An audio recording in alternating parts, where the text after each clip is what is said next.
Что-то сегодня в эфире жестко попалмадым. Ержігіт осындасың ба? Барсың ба? Ержігіт, қай уақытта боғауыз айтып жүрсің оңбаған, ұятсыз. Зай балды шығармашы өзінше болды дейді. Болды. Неге постоянно ержігітке қатты пікір айта бересің дейді. Ой, ержігіт осындасың ба?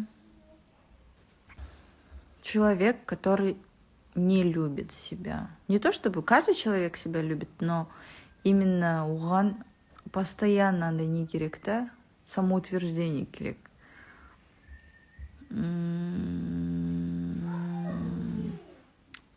Айтқанын тыңдап, өзінің власти болу керек всегда в отношениях. Айтқанын тыңдап тұру керек.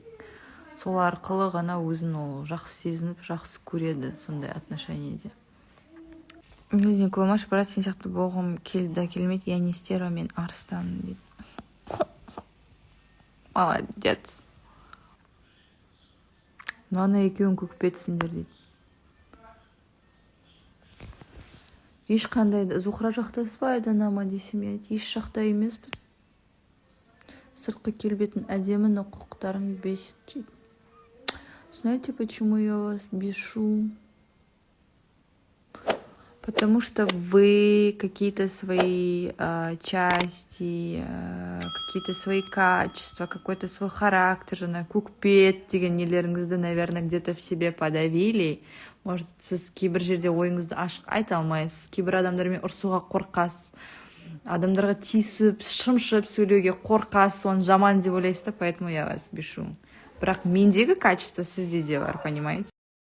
Мойындағыңыз келмейді, поэтому маған қараған кезде сол качестволарды менен көресіз да и жынданып бастайсыздар.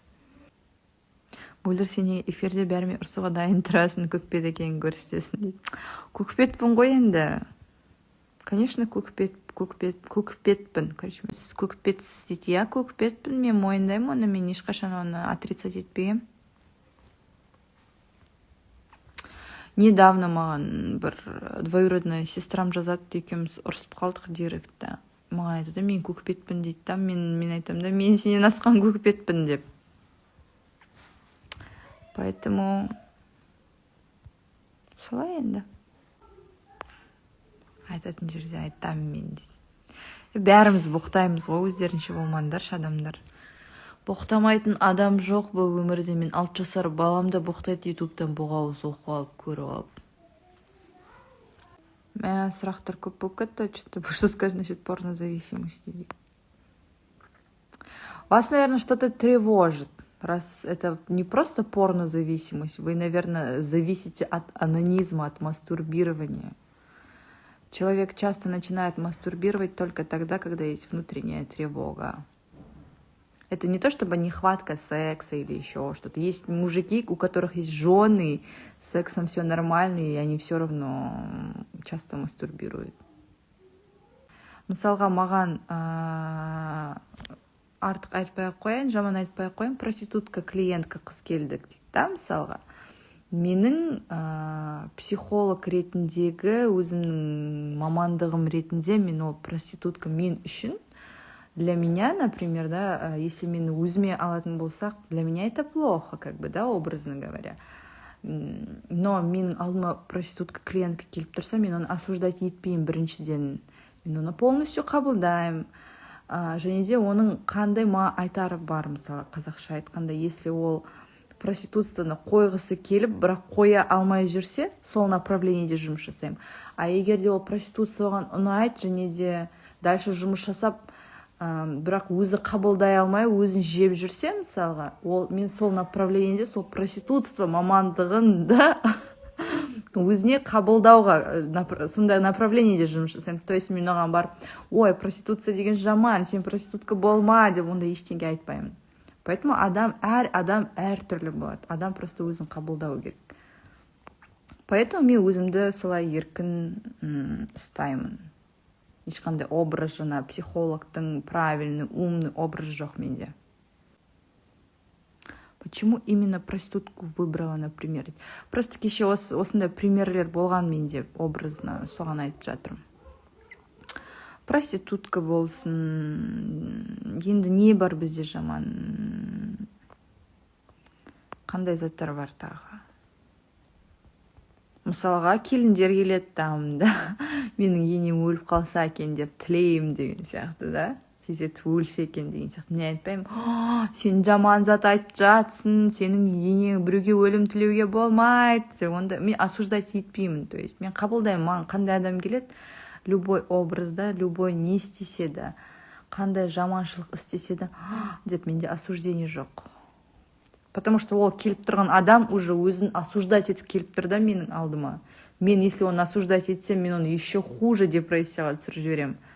Понимаете? Поэтому я принимаю. Қосылатын жүргізушісен болғанда, ой, мен қосылатын жүргізуші болу қайда маған? Екі сөздің басын қоса алмаймын.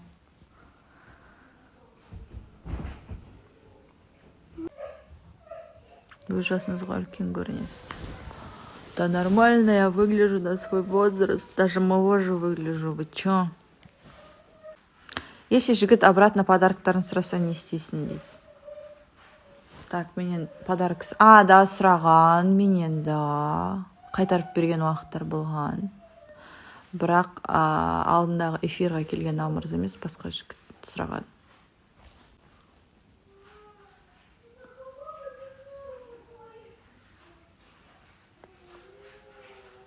Рахмет. Болған ондай моменттер. Қайтарып бердім, мен не істеймін? Подаркасын даулап тұрмаймын ғой.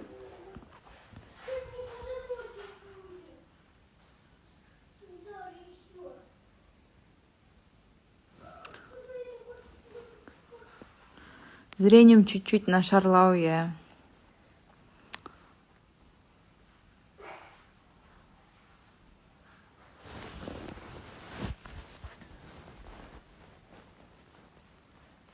Позор қойыз.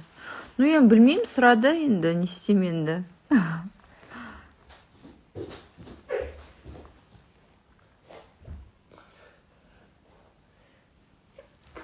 Что, почему ты плачешь?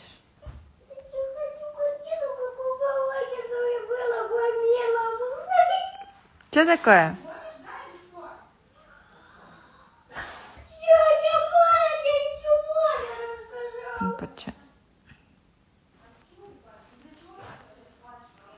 Нет, у меня нету үміткері.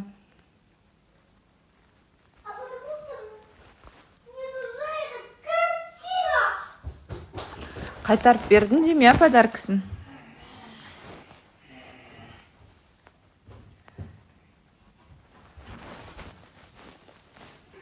Рахмет.